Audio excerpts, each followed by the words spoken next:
तिथे नाशिकच्या मालेगाव शहरातील हवेची गुणवत्ता धोक्याच्या पातळीवर पोहोचली। रस्त्यांवरील अवजड वाहतूक, कारखाने, अवैध कत्तलखान्यांमुळे शहराला प्रदूषणाचा विळखा बसलाय। वाढत्या प्रदूषणामुळे सर्वसामान्य नागरिक चिंतेत आहेत।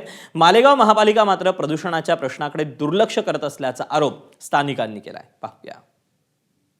450 कोटीचं महाबजेट असलेल्या मालेगाव महापालिकेमध्ये आरोग्याचे प्रश्न मात्र खूप मोठे आहेत।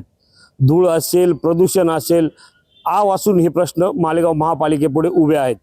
प्रदूषित शहर म्हणून मालेगावकडे बघितलं जात आहे।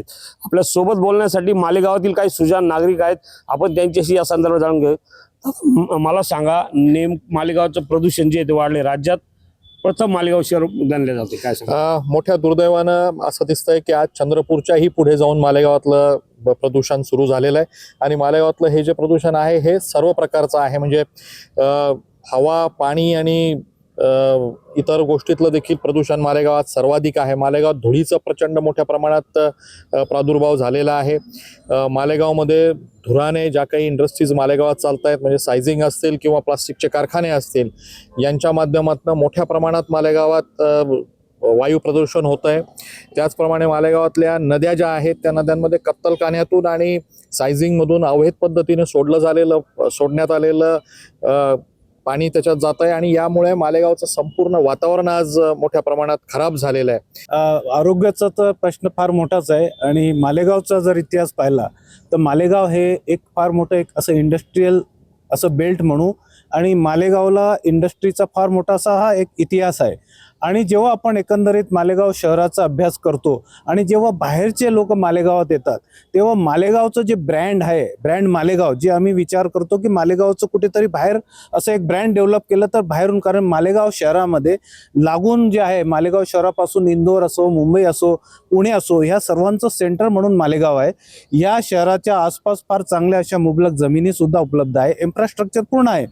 परंतु फक्त मालेगाव शहरात जे आहे, मालेगावची जी एक इमेज आहे की ज्यामुळे या शहराचं एक पॉल्युशन म्हणून, या सर्वात जास्त पॉल्युटेड शहर म्हणून हे मालेगाव जे आहे आजच्या मितीला जाणलं जातं आहे। त्यामुळे बाहेरच्या लोकांमध्ये मालेगावची जी इमेज आहे ती आम्ही, जी मालेगाव आज एवढा मोठा स्कोप आहे इंडस्ट्री येण्याचा, त्याला कुठेतरी इथे कुठेतरी त्याला जे आहे कुठेतरी बंधन येत आहे। त्यामुळे हे जे पॉल्युशन आहे हे मालेगावच्या प्रगतीमध्ये कुठेतरी काही ठिकाणी एक मालेगावच्या प्रगतीला बाधा आणत आहे।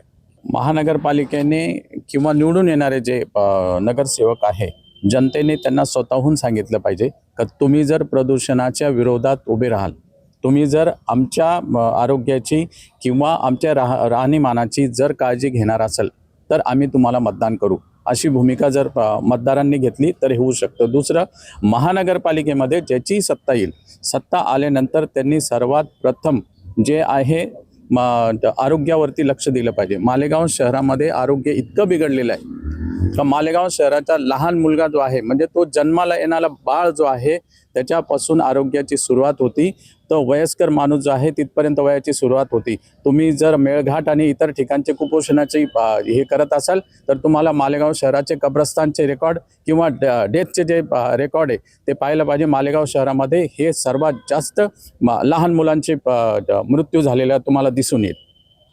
एकंदरीत संपूर्ण जनजीवनावर प्रदूषणामुळे परिणाम होत आहेत। राज्यातलं सर्वाधिक दूषित शहर म्हणून मालेगावकडे पाहिलं जात आहे।